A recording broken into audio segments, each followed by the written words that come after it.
It's cool. So let's see. I'd like to touch on Singapore stuff very quickly, which was Salesforce actually say that they want to invest 1 billion into Singapore, and they also want to partner with SIA. And I think that's a very, very promising thing with the Singapore economy, because I was a bit concerned about how things were going to turn out with Singapore when the tariffs start to hit that and how Singapore would be affected.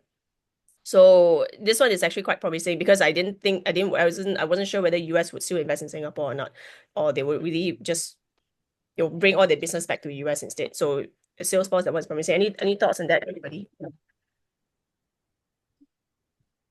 Sorry, I didn't really read the news there. What is Salesforce investing in SIA? As in one in particular, They which area? they are partnering with SIA, and they are going to I don't know. I should have to read exactly how they partner with SIA, so this is a bit embarrassing for me. But I do know that they are going to build an AI center in Singapore, and then they're basically going to hire like Singaporeans lah to the sort of the AI infrastructure in Salesforce. I think how SIA comes into place is they'll probably use Salesforce their technology law for their business matters. Wait, I didn't put the link down, is it? Salesforce is a CRM company. Correct. Yes. So I suppose they're going to use AI, as in SIA will be partnering with Salesforce to use their AI on their customer profile, generating like sales, pricing, so on and so forth, to try to sell more seats in their business, right? I guess. Oh, I'm going to share screen. Thanks, Kelvin. Yeah. Can you see my screen? Yep. Yeah. So they're going to be developing AI airline solutions. Basically it would be good for the market in Singapore, like economy, and for jobs and stuff like that. Yeah, basically it's like a research hub. So this is the first piece of news that I wanted to kind of hit on for this. It's good if Salesforce builds a team here, like data scientists, data analytics, so on and so forth, to build out the talent and the experience in Singapore, I guess. They can bring the tech stack over from the US to Singapore. Yeah. It makes sense because Singapore is the regional hub for like a lot of companies that operate regionally in Southeast Asia. They have their headquarters here. So this would be the place that Salesforce will go talk to the CEO and the IT CIO and try to sell their stuff to them, their platform to them. So it makes perfect sense for them to want to increase their operations here. Yeah. I'm quite surprised also, because actually Singaporeans are considered quite highly paid. Maybe not as much as Americans, but the fact that they actually are willing to put in a bit more money, pay Singaporeans the rate that that we are usually getting paid on the market market rate lah. It's very encouraging lah. So quite happy with that. Cool. If there are no further thoughts, I'd like to move on to tariffs. I think it's everyone's favorite topic. In the market, what your thoughts for last week? Michael actually he's a bit more on the pro China side. He did admit it. As in, he thinks it's a good thing, and that Singapore should probably try to align more with China. And anyways, before I give my thoughts, want to see what your thoughts are lah.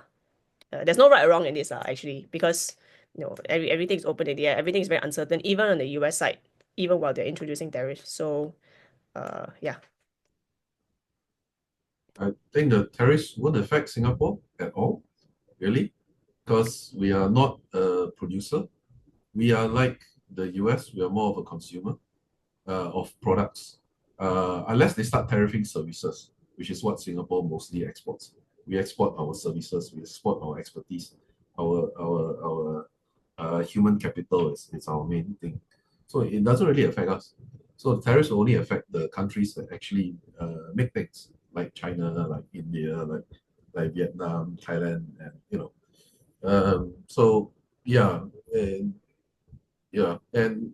so I think Singapore shouldn't align more or less with China, or shouldn't align more or less with the US, or it needs to do what China is doing. It needs to basically align itself with everybody that wants to align itself with us. Ultimately, Singapore needs to. they may need to kind of have a bit. I mean, I know it's important to not pick sides, but Singapore has been the little brother of the US for the longest time. What if the US sees it as a betrayal? That, if Singapore is happening to move away, I mean, they might, but But that's for the US to make up their mind about it, and not for us to try to like kiss up to them to, it's like we should try to, but we're still a sovereign state. We're not a puppet state. We have our own legal structure. We have our own political structure. So we should try to align with the US as much as possible. But we should try to align with Indonesia as well, and Malaysia as well, and Thailand, and Vietnam, and China. Like, all these are all sovereign states. What makes the US so special? It's not. It's the country that has the the current default currency, and that's why they are able to have such high purchasing power. But at the end of the day, we don't live on that side of the world. We are here in Asia. We need to align ourselves with the rest of Asia primarily, and then look further afield. And that's what has allowed us to survive for so long. Not like, being a puppet state or somebody else, by being our own sovereign state, looking after our own interests. And every country is going to do that. Yeah. So yeah, I don't think this talk of like alliances is suitable for us. We shouldn't be allied to anybody. Yeah, I actually don't. I really agree. I totally agree with you on this. I think the landscape is changing. I think that under this current Trump administration, it almost seems like the US also wants like countries, especially countries like Europe, to not be dependent too much on US, because the current situation until the end of Biden's presidency, is that Europe, they don't have any defense weapons. They gave out all the nuclear. On the defense systems, they're completely 100% reliant on the US. Hence, the NATO was actually, is a very big thing lah in Europe as well. And he recently said that, you guys should build your own defense weapons. We will take our military away from, we won't be so invested in relying on you. That's why he's able to sort of slap on all these tariffs as well. Because they're like, well, you guys are like Europe, the side is tariffing us a lot. And then when we want to import your stuff, it's free tariffs. But of course, the previous administration, Biden's administration and the administrations before that, they sort of had a deal in a sense whereby we will knock off tariffs for you in exchange for the fact that we want to put military bases around Europe, or at least have Europe align with us, and you give up your nuclear, blah blah blah. So this was the exchange that they had. And Trump is basically reversing everything and saying, okay, you all Europeans, you all better be independent. And I think that he is it would be interesting to see that, because I didn't grow up with this. I grew up with, NATO was, about to expand, and then, this is the world I've been living in for the longest time. So now to have this revert, and apparently tariffs is it was a very normal thing, especially way back into like 1930s or something, before the World War. When, say Europe charges 10% tariffs, US will also charge 10% tariffs, something like this lah, and it was very common back in the day. And it's just like the fact that now US wants to impose tariffs, everyone's like, ooh. But I think in exchange for, of course, they make Europe, the Europeans, less reliant on their military. So I think Singapore will not be affected directly, but on the indirect side, I don't know. I think Kelvin sent me the link before, whereby Nvidia chips, right? They were being routed from uh US, because there's a big tariffs for China, right? So when China wanted to import chips, they actually kind of had imported from Singapore, because Singapore had no tariffs or something like this. So then chips will go from US Chinese to US to Singapore, Singapore to China, or was it the other way around? But essentially, that was how they decided to escape the tariff tax lah. And then I think someone in the administration was like, "Hey, you're Singaporeans, ah." I don't know if Kelvin can give the link or not. Import ban for China, Michael says. Michael, you want to chime in? Yeah, if I recall, the anyway chips was banned, not on tariff. It's banned. It's banned completely. Yeah, that's why they can't get their top chips the exact name I can't remember right now. It's something 100. But that's why anyway actually later on came out with a scaled down chip to be able to be exported to China. Okay. Okay. Do you have any thoughts on the latest happenings so far? Currently, last week I kind of busy, so I didn't really read out much. Uh, So it will fill me out on that. Okay, so Kelvin posted this link. I'm just going to share this right now. Yeah, so US probing whether DeepSeek got NVIDIA AI chips to Singapore or other countries. Yeah lah. So this one was mentioned in the All In Pod. I don't know if you all watched it. I know Michael watches the All In Pod. I don't know if Andrew and KH watched the All In Pod or not, but in one of their previous episodes, I think sometime in January, they were saying that yeah, this could be a potential issue lah. So it seems that they may, try to have to reconfigure or something. So I think indirectly, it may affect Singapore indirectly because just based on how the big countries are doing. But I think but like Andrew say, I think on a direct scale, it's not going to be much effect. So when I saw that Salesforce was going to invest in Singapore, I was quite surprised and quite encouraged. Yeah. Yeah, so all these tariff things, right? I think all companies are kind of like organic entities, right? So you tariff me, I'm just going to route all the goods through another country to send to them. Be it Singapore, be it Malaysia, be it Indonesia, people will think of ways to bypass everything. Tariff might have a temporary effect, but I think over a long term, it's going to be, it probably will be navigated through. Yeah, but I guess the person holding a short end of the stick probably is the consumer at the US side, because all the things that they can buy cheap are now going to be taxed way more and probably going to pull back their spending over there. I don't know if that will translate to a compressed margin at a company's level, like your Nike and all the guys, right? They buy goods from China. They probably might take some heat before passing it on to the consumers. Yeah. I think that's the immediate level of looking at it, right? Everyone's talking about how everything will be more for the consumer, and I'm pretty sure the administration also will have feedback on that as well. Howard Lutnick, which is one of the advisors in the Trump team, he went on an interview with, again, the All In Pod interview. Have you seen that, Michael? That interview with Howard Lutnick? Not yet actually. Okay, I will kind of do a little spoiler for you. So he was saying that tariffs are a very sensitive issue, and he understands that.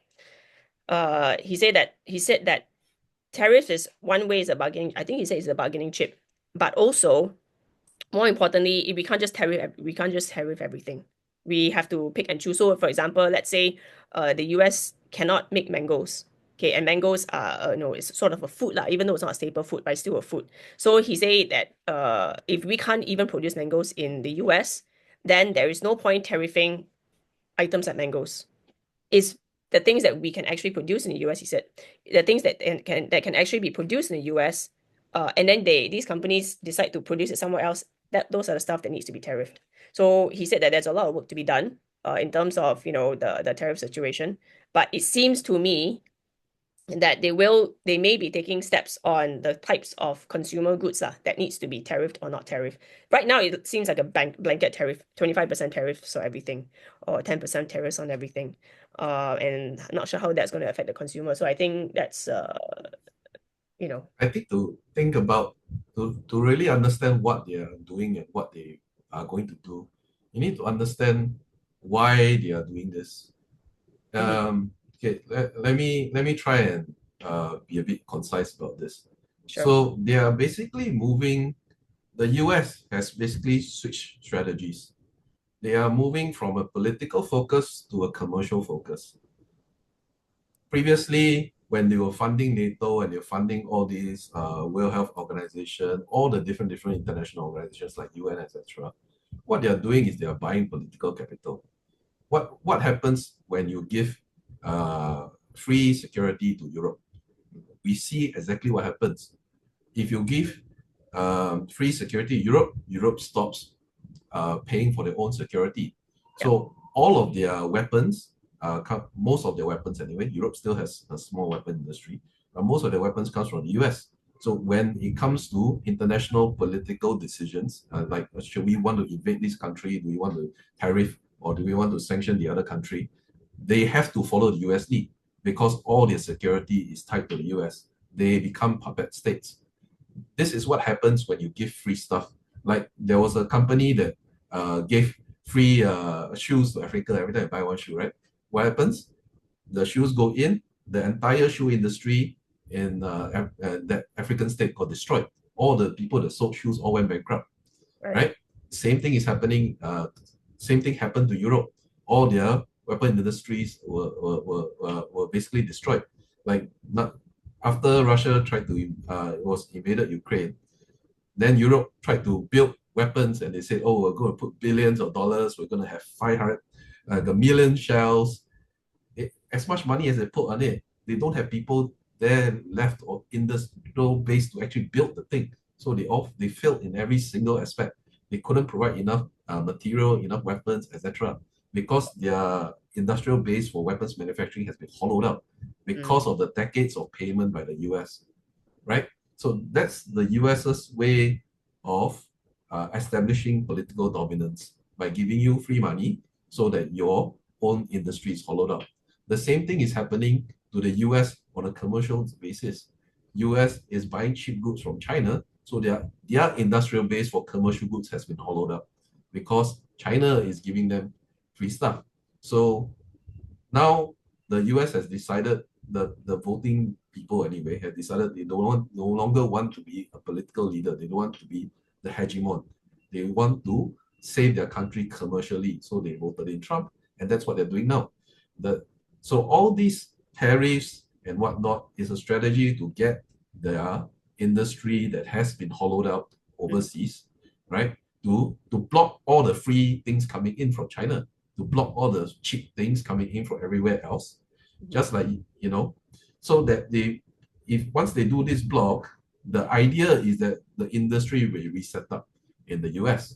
And it is the right thing to do. The main problem is that these things take decades to build up. Industrial bases don't just appear overnight. If you need a car built today, you need 10 years to go build the plant. So the problem that the Trump administration and the US has right now is they're doing it too fast. They are whacking everything in one go. And the reason they're doing that is because they don't really have time. They only have 4 years, 3 years really, because after 3 years, they have to start campaigning for the next round. And then it's the end of his term. So the US political system is broken in that way. It's too short to achieve any kind of real change. So that's what they're trying to do. That's why you are seeing this huge tariff thing coming in suddenly, is because they are trying to change strategy from being a political hegemon to save their commercial side. Now they're focusing on the commercial side. They're taking the right steps. Putting in tariffs is the right thing to do if you want to protect your industry and try to rebuild it. But they are giving it too little time. 1 year isn't enough to go and source a place for your factory, to go and actually do all your environmental studies and all the due diligence and technical due diligence and whatever, not to say how do I get the workers, how do I train them, how do I get the machinery, how do I do the infrastructure around it, build roads and whatnot. Not enough time. So in the meantime, the US consumer is just going to get squeezed. They want to buy a fan. The fans now cannot come from China. They have to wait for the factory in the US to go and make a fan. In the meantime, they're going to pay a lot more for the whatever fans they have. So in the meantime, it's going to be a lot of pain, but eventually the US will become like another country, because if they've given up their political hegemony, they're going to be focused on commercial well-being, the economy basically, which is basically what every other country is doing, right? So they are on their path to be a normal country. And the world is being weaned off this idea of the US being the political hegemon as well. So there's a bit of pain for the rest of the world there. But at the end of the day, what's going to happen after this entire process is done is that the US will be another country, like Thailand, like Zimbabwe, like Brazil. It will be another country, not a leading country. So you think it'll be more making the egalitarian? transition. It will be more egalitarian all round, lah, you think? I think so. It's moving in that direction. It's And you think giving up its leadership position in NATO. Yeah. He wants to get out. He wants to get out of all the leadership positions. He doesn't want to pay for any of these things anymore. Yeah. Because all of these things got it political capital, which it tried to use to, I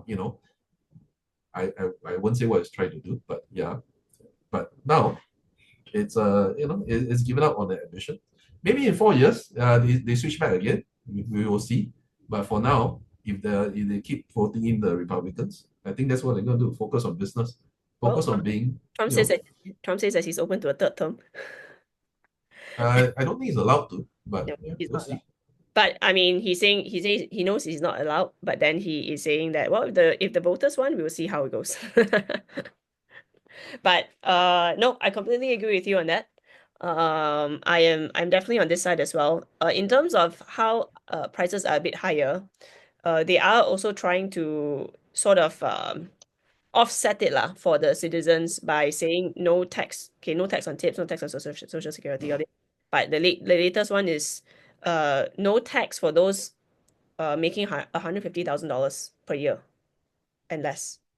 So those making under $150,000 per year USD, he wants to propose a no tax. So of course, this executive has to go through. This legislation has to go through the executive. I don't know if it's the court or the Congress or whichever, but if that is passed, and I don't see why Democrats shouldn't vote for it, because since they are supposed to be for the people and all. So if this one gets passed, they are thinking that it should offset. Say yes, higher consumer costs, but at least you're getting, if let's say they cannot pass no tax, then at least lower taxes lah for those making under a certain category, because that's about 80% or 90% of Americans, maybe 85% of Americans making less than 150 grand a year. I was listening to Sean Fu, which is also another Singaporean investor, the other day on another podcast, and he was saying that this is not going to work out. The math is not going to work out because they are going to lose many trillions of dollars, or is it 1 point whatever trillions of dollars just by implementing no tax. So he thinks that the US is digging themselves into a deeper hole, and it's just he says it's unfeasible lah. So any thoughts on that? Yeah, he's right. It's not feasible. Yeah. But Trump is very welcome to say it so that people will continue to love him. And he said many things that he doesn't implement. And so yeah, right now he's a politician. Well, he's always been like that. He will say a bunch of things, and then if you believe him, and then later on ask him why he didn't do that, he say, I was just joking. Actually, I feel that a lot of things that he said he was going to do, he kind of had it pass. He said he was going to name the Gulf of Mexico, Gulf of America is done. Even Google also changed it already. He said no tax on tips, no tax on social security, that one's done. He said Doge will be implemented. Doge has been implemented. So I think when he says something, he does try to go for it. And if it happens, it happens. If it doesn't happen, I tried. So I think he is serious about the no tax on $150,000 per year. I'm not sure if they work out the math on that, frankly. And if they haven't, then it's going to be. I saw this screenshot of this guy. So yeah, I'm gonna get thoughts on Michael and KH in a bit. I just want to show you this part. This guy, apparently he's one of the, he's very pro at all these kind of economic landscapes. He's saying that I just play a small little clip on how to reduce the debt, because right now the US has a lot of debt. Way to deal with debt, and it doesn't mean you shouldn't start doing something about it now. The best way to deal with debt is to grow. There's only 4 ways we know of dealing with too much debt. One is you grow. You generate more income that allows you to raise standards while meeting your debt and paying off your debt. So growth is by far the best approach. The second approach is austerity. You just keep on cutting and cutting and cutting. That works one round, it works a second round, but if you're not careful, you start undermining growth and you end up in a worse situation than you were before. The third way is what's called financial repression. We've done a lot of that already. You tax creditors and you subsidize debtors. That's why we took interest rates to zero. That's why we did QE that took the Fed balance sheets to 9 trillion. That's why Europe went to negative interest rates. And then the fourth way is you restructure the debt, either voluntarily, convince people to go out the yield curve, or you default. If you were to rank these four things, growth dominates in every world compared to the other three. The other three have a lot of collateral damage and unintended consequences. Yeah, so if essentially, somewhere in that video, he also said that the US is treading on a very, very, very thin line. He says there's no cause for recession right now. If you want, I can link this video and then you can go see. Here. The US is already in recession. It has been in recession for years. Yeah, I believe so also. Well, the problem with the US is a consumer market right now.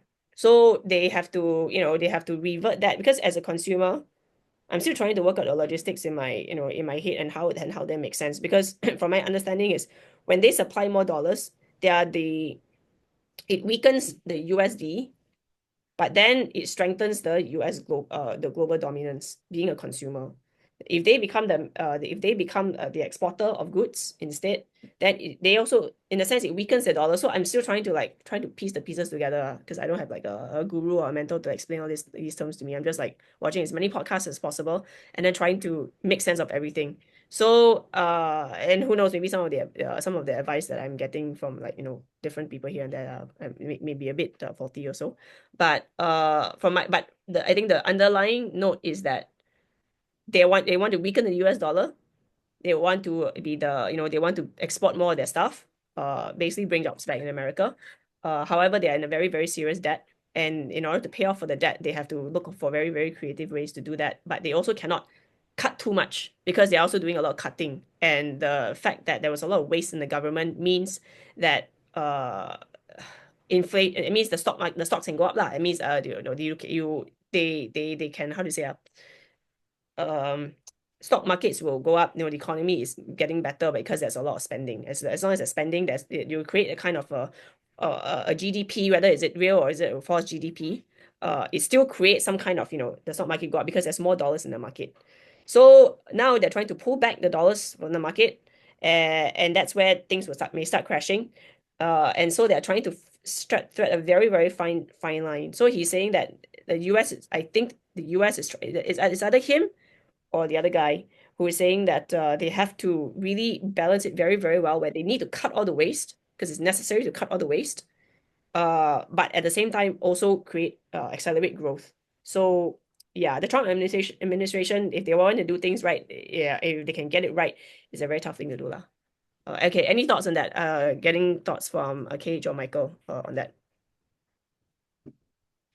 Michael, you want to go? I think it's a pretty fine line to go for US. While I can't disagree that the strategy of weakening their dollars can help to increase their growth, if they do it too much, then people will just go somewhere else because they will find that the US can't pay back the debts they are incurring. It was actually quite apparent when Trump won against the formation of the BRICS dollars. Simply because if that was ever formed, then there's an alternative to the US, and then the people will just flood that. And no matter what US do, pretty much USD is not going to be worth much. Yeah. At the same time, it would also help them in the sense that if USD end up not going to worth much, then their export might actually be worth something where they are still holding on to some supremacy, especially in areas like weapons. Tech-wise, I think there's some advantage to there, but overall it's a pretty fine line to walk for US. This is what I think. Yeah, I think US is the biggest competition is China right now. They want to grow, they really have to the AI stuff really has to accelerate. But China is catching up and potentially even surpassing US at this point. I'm not too sure how US can compete because I don't think at this time round China is no longer looking at US as a competitor. It's looking at itself as a competitor. It's probably just looking at how to do things better than itself for themselves rather than anybody else. Really? I Yeah. mean, their GDP is still low compared to the US. I think it's only like 1/10 of the US at this point, even though it has a population of like 3 So times. it depends on how you're measuring economic because there is GDP and then there's PPP. So purchasing index China's already way past US. If you are at the end of the day, when you want to try to compare the strengths of economies, you can't look at the nominal figure of the GDP because that has a lot of I would say distortion to it. It's like one person mowing a piece of lawn in China, you might pay him 10 renminbi to do it, and then in US you might pay him 10 US dollars to do it. But they're mowing the same lawn using the same amount of material. So whereas the GDP in the US is considered goes up by 10 US dollars, the GDP in China for the same activity only goes up by 10 renminbi. So if you look at the exchange rate, it looks like the US has grown a lot more. Like has a much higher GDP than China, but actually the amount of work done for each of them is the same. So when you compare it on nominal terms, you get a very distorted view of what the world is like. Whereas the amount of value that's generated by each country. Whereas you look at what Michael said on the purchasing power parity terms, you actually can have a better view. It's not the best view, but it's a better view of more idea of what each country is actually contributing, what each country is producing. Because at the end of the day, even if you have $1 trillion and you want to buy something, if that thing doesn't exist, you want to buy either work or a product or something, you have $1 trillion. If that thing doesn't exist, you can't buy it. Whatever amount of money you have, it doesn't matter. So look at it from a financial perspective is what the US likes to do. Whereas you look at it from a reality perspective, which is what China likes to do, you will realize that the amount of production, the amount of value added, the amount of creation of things, productivity that's coming out of China is actually way more than the US. Yeah. And you can see how they are fighting back in this trade war, whereas the US are doing financial things like tariffs. The China is doing reality things like blocking the export of critical materials that the US actually needs. I mean, the US, if China has like the 100% of the market of germanium, for example, and the US needs germanium, and China just says, no, I'm not selling you any germanium. What are the US going to do? They can offer trillions and billions, they can print as much money as they want. They can't get the germanium, they can't make the weapon. They can't make the thing they want. So it's a clash between reality and financial sense. And in this case, reality always wins. So it's you can't compare China and the US. They're fighting on very different grounds. So if you want real things, you want like to create real things, you go to China. You want to make money, you go to the US. Right? Because the US is all about financial things. You wanna make money in China, very difficult. Their stock market is not going anywhere anytime soon. When you say US is all about financial things, do you mind deepening that a little bit? Do you mind explaining? They have the world's reserve currency, so they can do a lot with that, right? Because everybody trades in the reserve currency, and then but so they have gotten this idea that as long as I have money, then I can buy anything I want, right? So they are, but that's not true.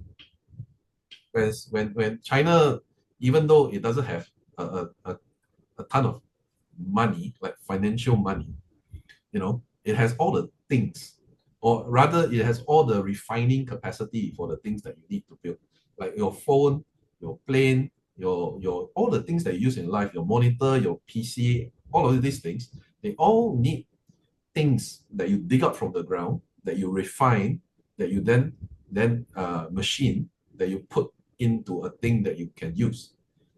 Without somebody doing that, even however much money you have, you can't buy the thing. because it doesn't exist. China is the one that's making the thing right now. The US doesn't really make things anymore. It creates a lot of financial structures and creates like it creates its GDP that way. It doesn't make things anymore. But they're on the way to making it lah, basically. They're trying. Yeah. They're going to fail because they are doing it too fast. They are doing the right thing, but they're not giving it enough time. So they're going to fail because of that. How about the minerals that they just secured? I think did you just secure minerals from Ukraine? Those minerals don't exist.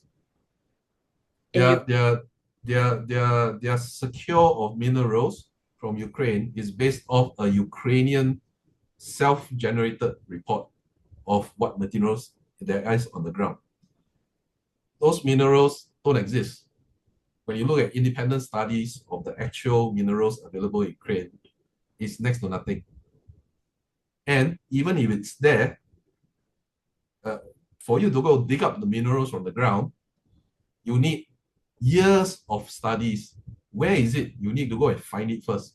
Years of to get the industrial materials in to go and dig it up from the ground. Where does all of that come from? China. All the machinery, all the expertise, all the various things you need, all of it comes from China. So it's like, and once they have done building the thing, all Russia has to do is drop one bomb on it, boom, all gone. So it's really that whole deal has got nothing to do with minerals. It's got nothing to do with like him trying to obtain. He might actually think there are minerals there.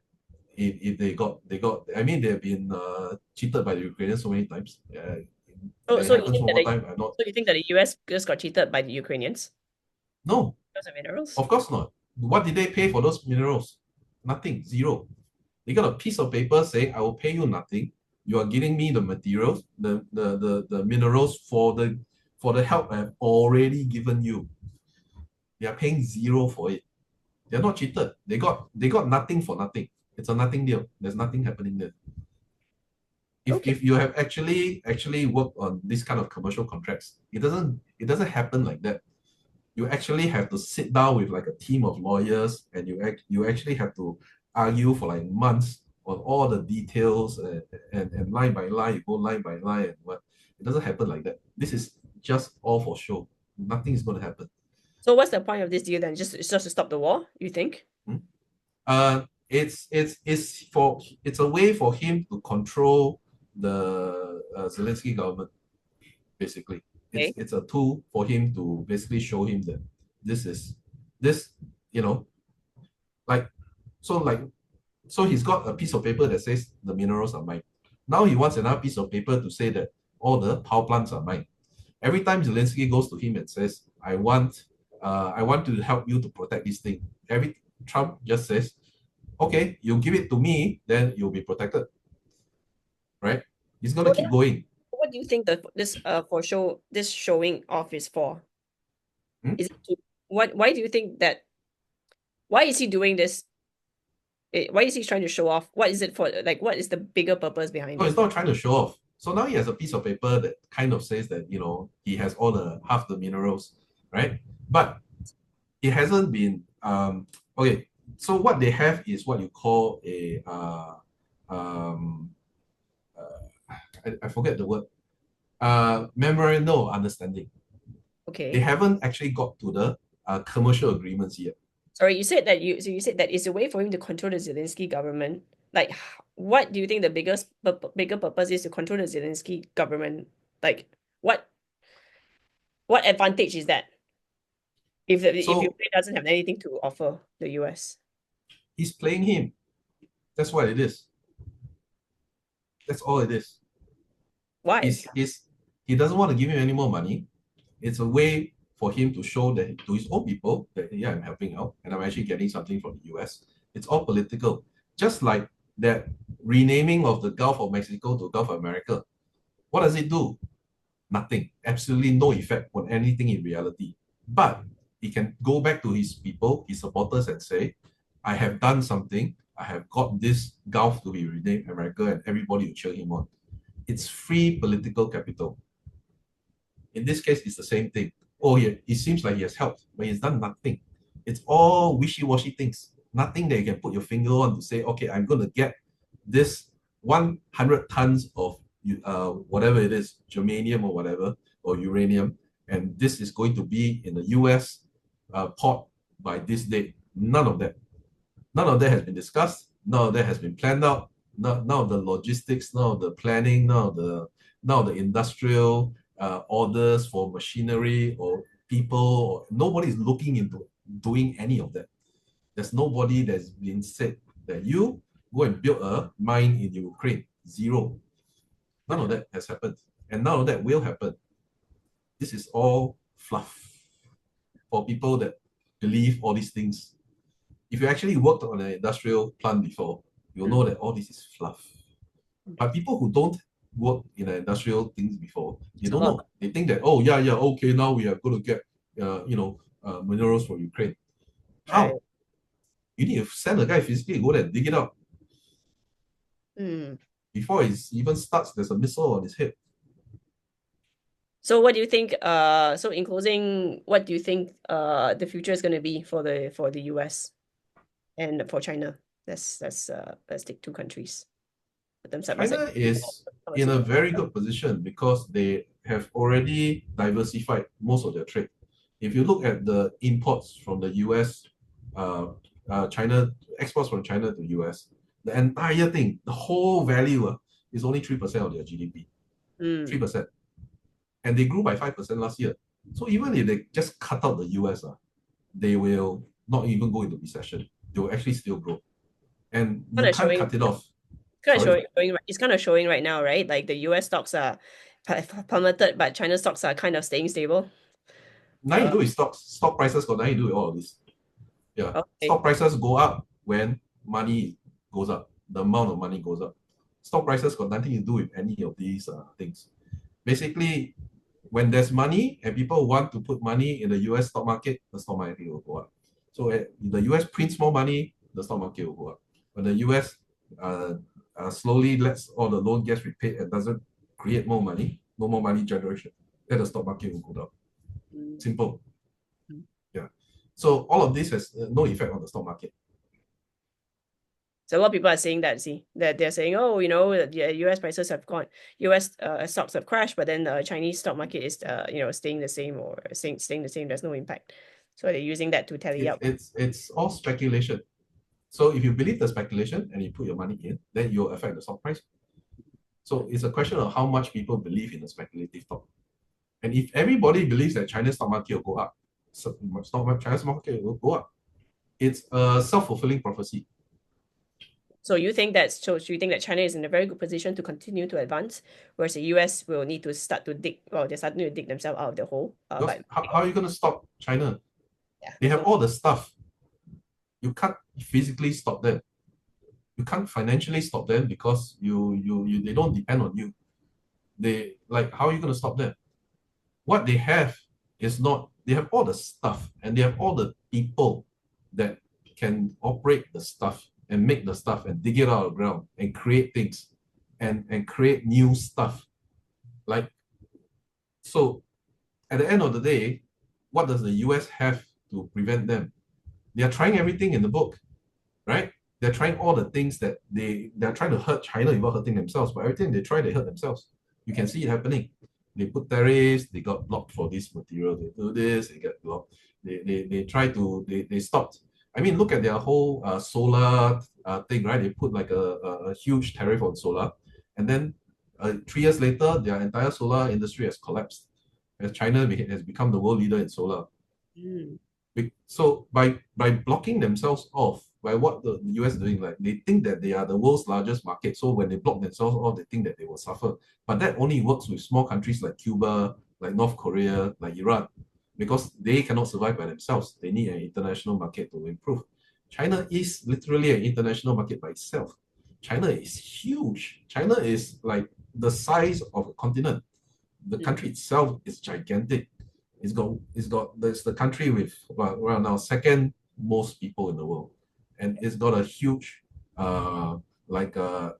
properly run education system which basically generates more and more talent to continue to use its stuff and create its continue supplying its people to all the supply chains or whatever, like all the high-tech industry and low-tech industry, whatever.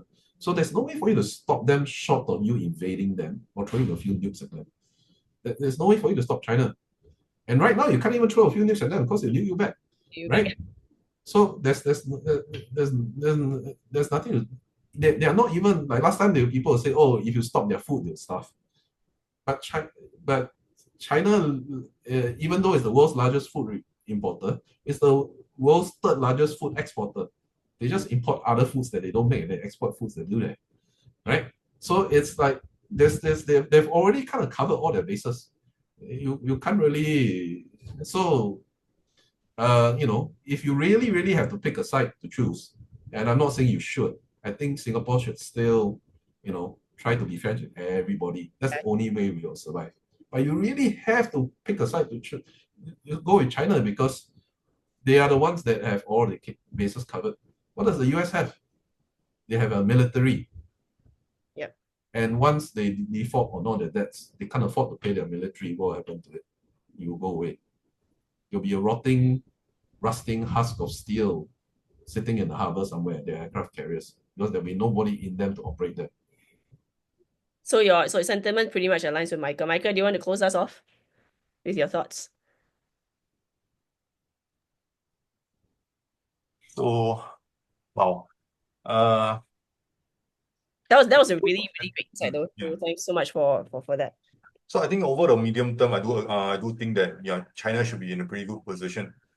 However, if it's over a long time, it's very hard to say because over time I do see that US, even though it is at this kind of position right now, it is capable of fully self-sufficient as well, like China. In fact, it is in a better position than China to be fully self-sufficient. But that will take a long time, a long time. So do you think? Go ahead. I pretty much see that what Trump is doing is pretty much trying to stabilize the ship as much as possible, but there's only so much thing he can do in 4 years. I can't foresee him. Yeah, pretty much all this MOU kind of stuff is basically trying to protect US soft power right now, especially since China isn't really doing much on the soft power front. So the only way I see that China may falter is such that China actually doesn't really, it continues its current path of non-intervention.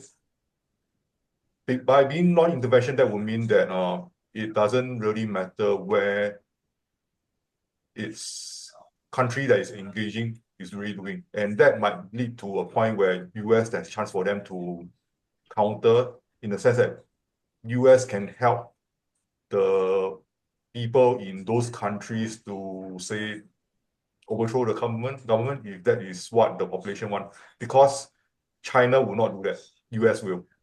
So it really depends how, in the near future, how China wants to navigate. As I mentioned earlier, it is about China competing itself. So how does China want to compete itself? That remains to be seen. Great. Well, thank you so much for everything, guys, for sharing tonight. This has been great. KH, you want to do you have any last thoughts for us? No, I just want to thank everyone for the very insightful sharing session today. I learned a lot from everybody. Yeah, I'm sorry I couldn't contribute much to the macro stuff. No, it's just casualized, like because last time Michael and me and Kelvin and Jimmy and a bunch of us, we would just kind of sit around and talk. So I figured that it would be kind of cool to have more minds in, and then see where we go from there. Yeah, I think it's great to learn from everybody. I'm still on a learning journey, as you can very much tell. And it's great. So I learned so much from Dru today. It's like amazing. We'll love to continue this lah. If you guys are free, come back on maybe every Monday we check. We will just upload it on YouTube too if you're okay with the face on the video. Which I got to go ahead from you guys tonight. So yeah. Thanks so much, everybody.